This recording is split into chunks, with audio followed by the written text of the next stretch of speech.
इस वक्त तुर्की और शाम तबाही के मनाजिर पेश कर रहे हैं। ज़लज़लों के मुसलसल झटकों से हज़ारों इमारतें तबाह हो गईं, जिसमें रिहायशी इमारतें, स्कूल्स, अस्पताल, मसाजिद, कमर्शल बिल्डिंग्स शामिल हैं। कल तक जो शहर रोशनियों के मनाजिर पेश कर रहे थे, आज वहाँ सिर्फ तारीकी है और तरफ मलबों का ढेर है। मलबे तले अब भी हज़ारों इंसान हैं जो ज़िंदगी और मौत की जंग लड़ रहे हैं, जबकि दूसरी तरफ हज़ारों लोग इस वक्त सख्त सर्दी के मौसम में सड़कों पर हैं।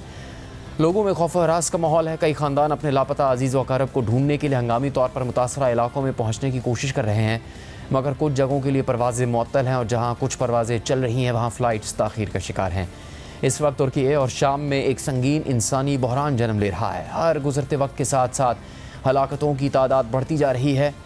कल तुर्की में पाकिस्तानी वक्त के मुताबिक सुबह 6:17 पर 7.8 मैग्नीट्यूड का ज़लज़ला आया, जो तुर्की में 1999 के बाद आने वाला सबसे ख़तरनाक ज़लज़ला तस्वुर किया जा रहा है। इस ज़लज़ले का मरकज़ तुर्की के जनूबी इलाके का शहर गाज़ियान्टेप था, जो तुर्की और शाम की सरहद से 150 मील की दूरी पर है। इसलिए शिद्दत की वजह से इस ज़लज़ले से तुर्की का पड़ोसी मुल्क शाम का शुमाली इलाका भी मुतासिर हुआ और इस ज़लज़ले के झटके फ़लस्तीन, इसराइल और लबनान में भी महसूस किए गए।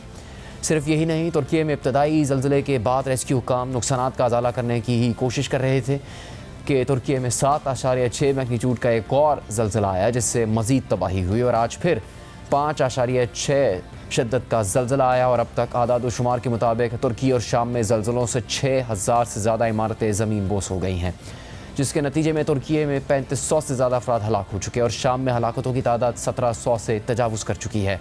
मजमूई तौर पर 20,000 से ज़्यादा अफराद ज़ख्मी हैं, जिससे इन खदशात को तक़वियत मिल रही है कि गुज़रते वक्त के साथ साथ हलाकतों की तादाद में तेज़ी से इजाफ़ा हो सकता है।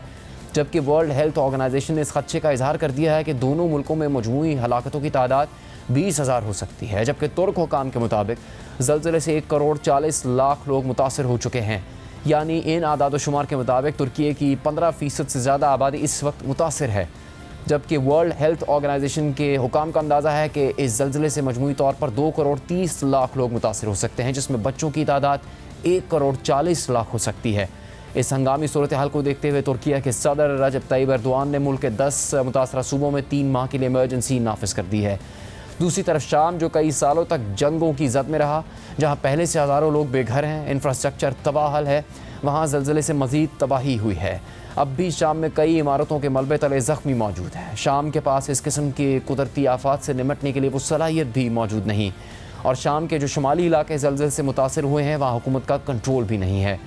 इस वक्त आलमी बिरादरी ने इमदादी कार्रवाइयों का सिलसिला शुरू कर दिया है। दोनों मुल्कों में सर्च एंड रेस्क्यू ऑपरेशन जारी हैं और इस ज़लज़ले से होने वाला जो हतमी नुकसान है वो रेस्क्यू ऑपरेशन मुकम्मल होने के बाद ही वाज़ेह होगा।